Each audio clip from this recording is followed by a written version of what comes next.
죄와 사망을 이기시고 부활하신 예수님을 기뻐하며 예배의 날로 지키기 위해 나오신 여러분을 주님의 이름으로 환영하고 축복합니다. 예수님 다시 오실 때 우리도 예수님처럼 죽지 않을 몸으로 부활시켜 주실 줄 믿고 소망하며 기뻐하는 기쁨의 50일 기간을 보내는 중입니다. 이 기간 동안 새 사람 되어 새 인생 사는 작은 부활을 미리 맛봄으로 최후 승리를 더욱 확신하게 되어 널리 증거하는 기쁨의 증인들로 세워지시기를 소망합니다. 오늘 우리가 함께 읽은 고린도전서 15장에서 사도 바울은 예수님께서 몸소 보여주신 부활의 기적과 또 우리에게 약속해 주신 부활의 은혜에 대하여 변증하고 있습니다. 15장의 전반부가 그리스도의 부활에 대해 의심하고 불신하는 이들에게 들려주는 답변이라면 우리가 함께 읽은 15장의 후반부는 우리의 부활에 대해 의심하고 불신하는 자들에게 들려주는 답변입니다. 그래서 고린도전서 15장의 전체 별명은 부활장입니다. 오늘날도 그렇지만 사도 바울 시대에도 초대교회 시대에도 고린도 교회에도 부활에 대해 의심하고 불신하는 사람들이 많이 있었습니다.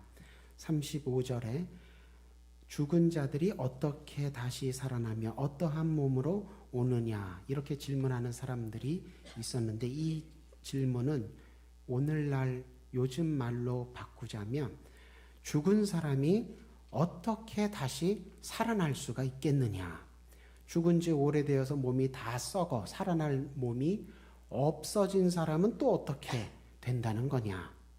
현실은 고난과 죽음으로 가득 넘쳐 흐르는데 부활을 바라보고 산다는 게 도대체 무슨 의미가 있다는 거냐, 이런 질문입니다. 오늘날도 그렇지만 이미 그 당시에도 부활에 대해서 부정적으로 생각하고 사람이 다시 살아난다는 것은 있을 수 없는 일, 넌센스라고 치부하고 죽은 사람이 그렇게 다시 살아난다는 건 동화에서나 나오는 어린이들이나 그렇게 생각할 법한 유아적인 수준의 생각이라고 조롱하는 그런 사람들이 많았다는 것입니다. 그런 부활에 대한 의심과 불신에 대하여서 사도 바울은 어떻게 대답을 합니까? 36절 첫 마디가 어리석은 자여, 그렇게 시작합니다. 예수님께서 몸소 부활의 기적을 보여주시고 또 우리에게도 예수님처럼 부활하게 해주시겠다고 부활의 은혜를 약속해 주셨는데도 믿지 않는 사람은 어리석은 사람이라는 것입니다. 단순히 기독교인들이 부활을 믿으니까 너희는 허황되다, 너희는 유아적이다, 이런 얘기를 들어서 감정적으로 발끈하여서 맞대응한 것이 아니라 부활은 하나님께서 베풀어 주시는 기적이고 하나님만이 주실 수 있는 은혜인데 그것을 인간적인 수준에서 인간적인 시각에서 믿을만 하다 못하다 이렇게 측량하고 평가하는 것은 창조주 하나님 앞에서 구원의 구세주 하나님 앞에서 그것은 교만한 어리석은 언행에 불과하다, 그렇게 단호하게 반대한 것입니다. 하나님께서 하시는 일을 사람이 감히 저울에 달아놓고 된다 안 된다 말할 수 없다는 것이죠. 바울은 오늘날의 죄인이 부르심 받아 새 사람 되어 새 인생 살게 되는 오늘날도 일어나서 경험하고 있는 작은 부활, 그리고 부활하신 예수님께서 마지막 날에 우리도 예수님처럼 부활하여 영생과 영광을 누리게 해주실 큰 부활, 이 작은 부활과 큰 부활, 이 모두를 변증하기 위해서 36절부터 씨앗의 비유를 들어 설명합니다. 오늘 이 바울이 우리에게 들려주는 씨앗의 비유는 이미 예수님께서 요한복음 12장 24절에서 들려주셨던 한 알의 밀알 비유와 비슷하게 생각이 되지만, 비슷하게 들리지만 대상이 다릅니다. 예수님께서 요한복음에서 가르치신 한 알의 밀알은 한 알의 밀알이 땅에 떨어져 죽지 않으면 그대로 있고, 그러니까 예수님께서 이 땅에 오시지 않고 그냥 하늘 보좌 하나님의 아들 신분 그대로 자기만 갖고 있으면 열매 맺혀지는 것이 없으나 땅에 떨어져 죽으면 많은 열매를 맺는다. 그러니까 이것은 예수님 한 분이 우리 대신 우리의 죄를 짊어지시고 죽으신 결과 많은 믿는 자들이 구원받아 살게 된다. 많은 열매를 얻게 된다. 이런 뜻입니다. 메시아의 사명, 예수님께서 뭐하러 이 땅에 오셨는지를 알려주시는 비유가 요한복음에 나오는 예수님의 한 알의 밀알 비유라면, 지금 36절 이하에서 사도 바울이 우리에게 들려주는 씨앗의 비유는 대상이 다르다는 것입니다. 예수님에 대한 비유가 아니라 우리의 신앙생활에 대한 비유라는 것입니다. 36절에 내가 뿌리는 씨가 죽지 않으면 살아나지 못할 것이다. 살아나지 못한다. 이런 표현을 하고 있는데, 이것은 우리가 좁고 험한 길, 죽으러 가는 것 같은 그런 길이라도 예수님을 뒤따라가지 않으면, 그러면 마지막 날에 예수님과 같은 목적지에 이를 수도 없다. 그런 뜻입니다. 그러니까 우리가 신앙생활을 어떻게 해야 하는지, 신앙생활의 본질에 대해서, 신앙생활은 뭐 하는 건지에 대해서 알려주는 비유가 오늘 사도 바울이 고린도전서 15장에서 들려주는 씨앗의 비유라는 것입니다. 37절에 내가 뿌리는 것은 장래의 형체를 뿌리는 것이 아니다. 이렇게 표현하고 있는데, 이것은 지금 우리가 뿌리는 씨는 우리가 밭에 씨앗을, 어떤 과수원에 이렇게 씨앗을 심는다고 할 때 그것은 그 씨앗에서 장차 생겨날 나무를 심는 것은 아니라는 것입니다. 그러니까 씨앗을 심는 것과 그 씨앗에서 다 자란 형체, 나무를 심는 것은 다르다는 것이죠. 씨앗과 나무가 당연히 다릅니다. 그러니까 이 표현은 이 땅에서 예수님을 뒤따르는 신앙생활 하는 것은 예수님의 목적지, 부활과 최후 승리에 도달하는 것, 이것과 당연히 시차가 나는 다른 것이라는 뜻입니다. 씨앗과 나무가 다르듯이 지금 우리가 이 땅에서 씨앗 심듯이 신앙생활 하는 것은 그것이 다 자라서 부활과 최후 승리라는 예수님께서 약속하신 목적지에 이르르는 것, 다 자란 나무가 되는 것과 다르다는 것입니다. 당연히 다르죠. 그렇기 때문에 지금 씨앗만 보고 이렇게 작은 것 심는다고 뭐가 달라지겠느냐, 이렇게 작은 것에서 어떻게 이렇게 큰 나무가 나올 수 있단 말이냐, 이 씨앗만 보고 결과에 대해서 가타부타 속단하는 것은 안 된다는 것입니다. 그건 경솔한 판단입니다. 그것은 주님의 약속을 신뢰하지 못하고 인간적인 수준에서 인간적인 판단을 가지고 필요하다 필요하지 않다 논하는 교만이라는 것입니다. 이 씨앗은 볼 때는 어떻습니까? 다 똑같아 보입니다. 그저 작은 알갱이들에 불과합니다. 그런데 그 씨앗들을 심었을 때 각종 다양한 꽃들과 나무들이 자라나옵니다. 심지어 이 오래된 유적지에서 발굴된 항아리 안에 씨앗이 있어서 심었더니 그 수백 년 수천 년 된 씨앗에서 또 싹이 나고 거기에서 식물이 자라난다는 그런 보고를 우리가 볼 때, 참, 우리가 볼 때는 정말 작고 약하고 아무것도 아닌 것 같은 씨앗인데 놀라운 생명력이 그 안에 담겨 있구나. 참 신기하다, 신비롭다, 이런 생각이 들죠. 그런데 38절에서 사도 바울은 그렇게 씨앗에서 각종 다양한 생명들이 나오는 것들이 우연이 아니고 자연이 그러는 것도 아니라고 합니다. 우리말에 자연이라는 말이 스스로 자, 그러할 연, 이렇게 써서 스스로 그렇다, 원래 그렇다, 이런 뜻인데, 자연이라는 말이 그래서 기독교 신앙 관점에서는 좋은 단어는 아닙니다. 사도 바울은 38절에서 뭐라고 얘기합니까? 하나님이 그 뜻대로 그에게, 그 씨앗에게 형체를 주신다. 각 종자에게 그에 맞는 형체를 주시고 하나님이 싹이 트고 자라나게 하시는 거다. 그러니까 이것이 우연도 아니고 자연도 아니고 씨앗의 생명력, 씨앗의 신비는 창조주의 지혜와 솜씨다. 그렇게 찬양하는 것입니다.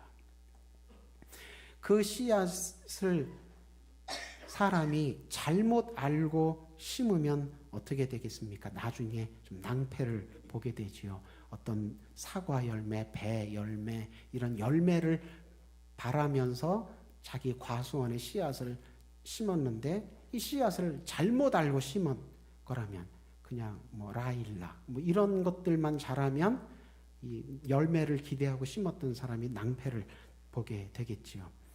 바울도 그래서 39절에서 씨앗을 심었을 때 자라나오는 형체들, 육체들, 그것이 육체라고 해서 다 똑같은 육체가 아니다. 그렇게 교훈을 합니다.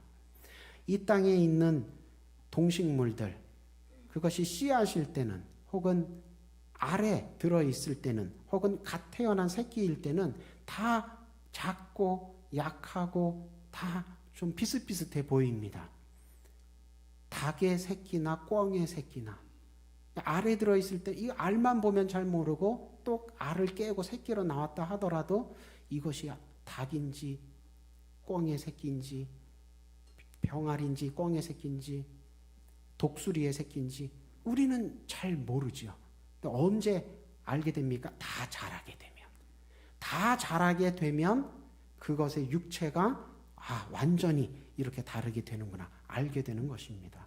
마찬가지로 이 땅에서 거룩하게 은혜롭게 행복하게 살려고 노력하는 모습은 다 비슷해 보인다 할지라도 종교마다 길마다 이르게 되는 목적지가 다 다릅니다. 그러니 고린도 교회 교인 여러분 꼭 예수님 뒤따라 가셔서 예수님과 같은 목적지 부활과 최후 승리에 꼭 이르기를 그렇게 사도 바울이 당부한 것입니다.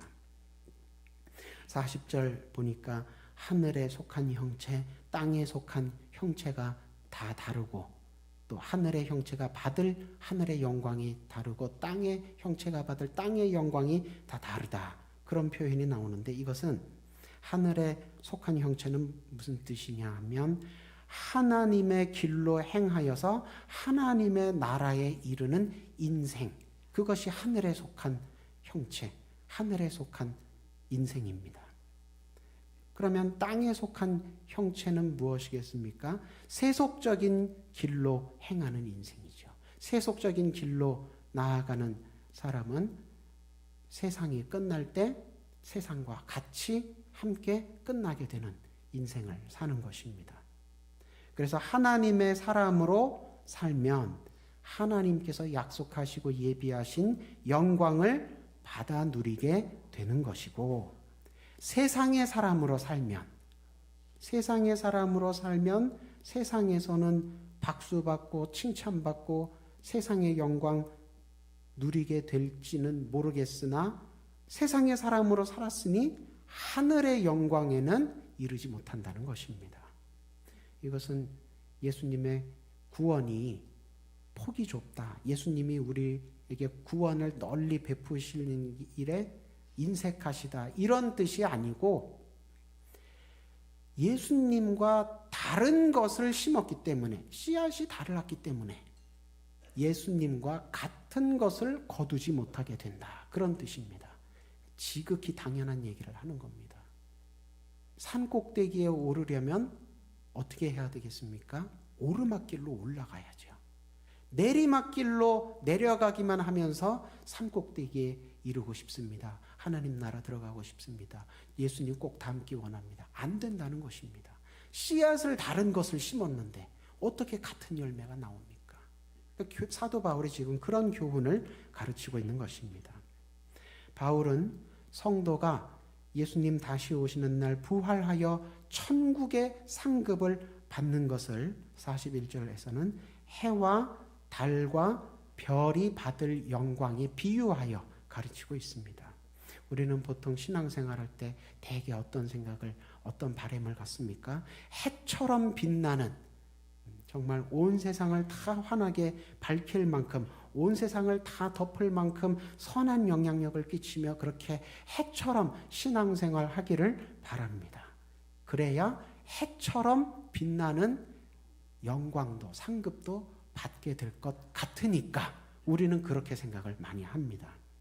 근데 사도 바울의 가르침에 따르면 해처럼 빛나는 신앙생활을 해서 해처럼 빛나는 영광과 상급을 받게는 되는데, 그런데 그거는 다만 그 사명과 직분에 맞게 해처럼 해의 사명, 해의 직분을 맡았던 하나님의 백성들에게 하나님께서 해처럼 살았으니까, 해처럼 신앙생활하며 섬겼으니까 해가 받을 그에 합당한 영광과 상급을 주시는 것 뿐이다. 그것이 최고 상급은 아니다. 그렇게 교훈합니다. 하나님이 해처럼 신앙생활하고 목회하고 선교하고 봉사한 자녀들만 최고로 기뻐하시고, 햇빛보다 좀 약하게 달빛이나 별빛이나 이렇게 좀 약하게 빛을 낸 성도들은 좀 덜 기뻐하시고 조금 기뻐하시고, 그래서 상급도 좀 적은 것, 영광도 좀 적은 것 주시고, 그렇게 하시지 않는다는 것입니다. 각자에게 맡기신 것 그에 맞게 상급과 영광도 주신다는 것입니다. 달빛은 어떻습니까? 햇빛에 비하면 많이 약하죠. 달빛에는 글씨를 볼 수가 없습니다. 그저 가까이 있는 사람 얼굴이나 알아볼 정도이지 달빛은 그렇게 밝지가 않습니다. 그래서 달빛 가지고는 작물이 자라날 수가 없습니다. 작물이 자라나려면 햇빛이 있어야 됩니다.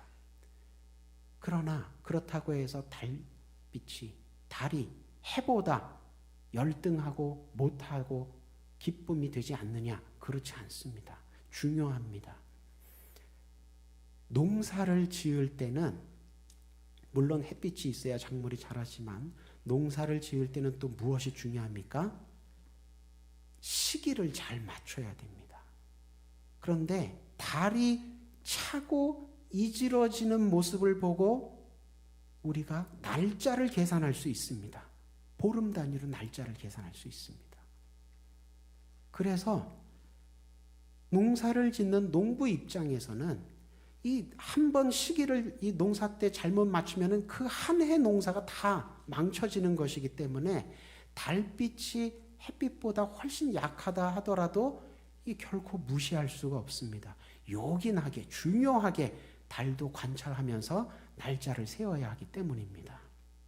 그래서 달이 받을 영광이, 달이 받을 상급이 해보다 작다 이렇게 말할 수가 없는 것입니다. 별빛은 또 어떻습니까? 별빛은 달빛보다도 더 약합니다. 좋게 말해서 별빛은 반짝반짝 예쁘다고 하지 사실은 어떻습니까? 가물가물합니다. 그러니까 자세히 쳐다보지 않으면 있는지도 모르는 별들이 참 많습니다. 그래서 많은 기독교인들이 별빛이 되기보다는 이왕이면 햇빛같이 신앙생활 하기를 바란다고 생각을 하지만, 그렇다고 해서 하나님이 별빛 같은 신앙생활을 했다고 무시하시고 하찮게 여기시고 그러시지 않는다는 것입니다. 왜 그렇습니까? 밤바다를 항해하는 선원들에게는 밤의 별자리가 밤에도 방향을 잃지 않고 길을 잡고 나아가게 해주는, 길을 찾아가게 해주는 생명의 나침반이기 때문에 그렇습니다. 요즘은 과학기술이 많이 발달하여서 굳이 별자리를 보고 항해하지 않지만 옛날 사람들한테는 이 밤하늘의 별자리가 정말 중요했습니다. 근데 이 별자리가 또 어떻습니까? 계절마다 다르죠. 여름 별자리가 다르고 겨울철 별자리가 또 다릅니다. 그러니까 사도 바울이 정확하게 표현을 한 겁니다. 별이 받을 영광이 해나 달이 받을 영광, 상급보다 작은 것이 아니고 다른 뿐인데, 근데 별과 별의 받을 영광이 또 다르다. 왜냐하면 사도 바울이 자기가 선교 여행을 많이 다녀봤기 때문에 다 겪어보고 하는 얘기입니다. 여름에도 선교해보고 겨울에도 선교 가보고 그렇기 때문에 별자리가 다르니까 이 별들이 받을 영광과 상급이 다르다는 것을 아주 정확하게 알고 있는 것이지요. 이렇게 해와 달과 별들이 받을 영광과 상급에는 우열이 있지 않고 다 그저 자기의 사명과 직분에 맞게 다를 뿐이라는 것입니다. 하나님 앞에서는 해처럼 신앙생활을 했던 달이나 별처럼 신앙생활을 했던 우열이 없고 다 귀한 하나님의 복된 성도들, 하나님의 사랑스러운 자랑스러운 자녀들이라는 것입니다. 그래서 42절에 썩을 것으로 심으나 썩지 않을 것으로 다시 살아나게 된다는 표현은 세상에서는 무시당하고 조롱당하고 비난받고 핍박받는다 할지라도 세상 사람들이 보기에는 좁고 험한 길이라 할지라도 썩을 것으로 보인다 할지라도 그러나 예수님 뒤따라가면 그래서 예수님처럼 부활과 최후 승리에 이르게 된다는 뜻입니다. 예수님을 뒤따라가면 그러면 예수님처럼 썩지 않을 것, 부활과 최후 승리의 열매를 얻게 된다는 것입니다. 그러니까 이 땅에서 신앙생활할 때 고난과 죽음만 가득한 것 같아도 그것 때문에 우리가 썩는 것이, 망하는 것이 아니라는 것입니다. 주님으로부터 떨어졌을 때, 주님을 내가 놓쳤을 때 그때 망하는 것입니다. 세상이 주는 고난과 죽음 때문에 우리가 망하는 것이 아니라는 것입니다. 아무리 우리가 신앙생활하는 지금의 이 현실에 고난과 죽음이 가득 넘친다 하더라도 예수님은 우리를 잊지 않으시고 자기만 부활하신 게 아니라 우리도 부활로 부르시고 계시기 때문에 예수님 다시 오시는 날 우리도 부활시켜 주시고 우리를 위해 예비된 영광과 상급도 아낌없이 주십니다. 그러니 이 세상 신앙생활 할 때에 소망을 잃지 말라고, 평안을 잃지 말라고, 기쁨을 잃지 말라고 고린도 교회 교인들에게 위로와 격려, 응원을 하고 있는 것입니다. 43절도 같은 내용입니다. 지금은 우리가 욕된 것을 심고 있답니다. 욕된 것이 무엇입니까? 세상이 수치스럽고 혐오스럽게 여기는 씨앗들입니다. 사랑의 씨앗, 용서의 씨앗, 섬김의 씨앗. 세상 사람들은 이런 거 하면 왜 경쟁해서 남을 짓밟고 속이고 빼앗아서라도 일어나야지 왜 그렇게 다 나눠주고 섬기냐고. 그렇게 해서 어느 세월에 자기를 세우고 집안을 세우겠냐고. 세상 사람들은 그런 것 무시합니다. 창피해하고 부끄러워하고 싫어합니다. 또 우리는 어떤 것 심는다고 합니까? 약한 것 심는다고 합니다. 약한 것이 무엇입니까? 세상에서 무의미하게 무기력하게 당하기만 하는 것 같은 그런 씨앗들, 사랑의 씨앗, 소망의 씨앗, 뭐 이런 것들입니다. 세상 사람들은 그런 것 무시하고 조롱하지만 그런데 그런 것을 심어서 그것이 자라면 어떻게 됩니까? 심을 때 보이는 것과는 완전히 다른 영광스러운 것, 강한 것으로 다시 살아난다는 것입니다. 예수님께서 죄와 사망과 모든 우리의 부정적인 것들을 다 이기시고 부활하신 것처럼 하늘의 영광으로 승천하여 들어가신 것처럼 우리에게도 동일한 것들을 주신다는 것입니다. 그러니 얼마나 영광스럽습니까? 사망아 너의 쏘는 것이 어디 있느냐? 사망이 우리를 이기지 못하게 됩니다. 그러니 얼마나 강하게 되는 것입니까? 예수님이 우리에게 주시는 것이 바로 그런 욕되고 약한 것을 심어서 영광스럽고 강한 것을 거두는 것. 영광스럽고 강한 것으로 다시 살아나는 것입니다. 그러니 예수님 뒤따라가는 것에서 흔들리지 말고 떨어지지 말라고 응원하고 격려하는 것입니다. 결론적으로 44절에서 사도 바울은 육의 몸과 영의 몸, 두 가지 몸을 대비하며 부활신앙을 가지고 예수님 뒤따라가기를 한 번 더 강조하고 있습니다. 육의 몸이란 무엇입니까? 세속적으로 살아가는 인생입니다. 세상에서 잘 살기만 바라며 애쓰는 인생.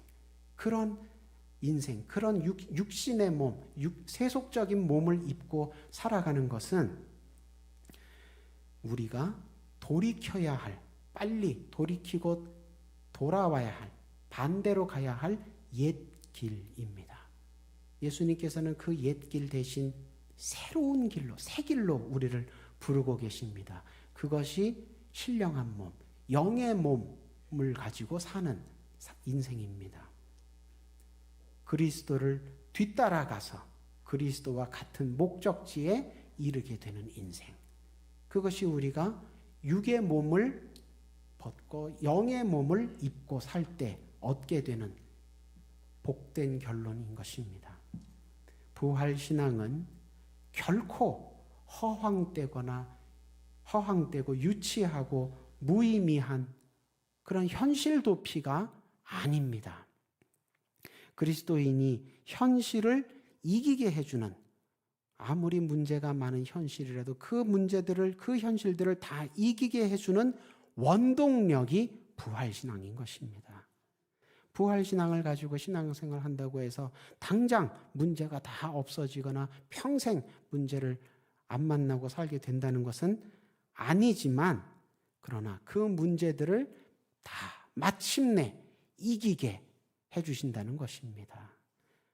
크고 작은 모든 고난과 죽음들을 다 남김없이 온전히 이기게 해주신다는 것입니다. 그래서 부활신앙은 약속이 있는 신앙입니다. 지금은 씨앗과 같지만 그 부활신앙을 심고 예수님 뒤따르면 예수님과 같이 큰 나무, 풍성한 열매, 영생과 영광을 누리게 된다는 것입니다. 예수님 지금도 우리를 부활로 부르고 계십니다. 부활의 길로, 생명의 길로, 영광의 길로 부르고 계십니다. 그 음성 들으실 때에 그 음성에 결단하시고 순종하셔서 새 사람 되어 새 인생 사는 새 출발 시작하시기를 주님의 이름으로 축원합니다. 기도하겠습니다.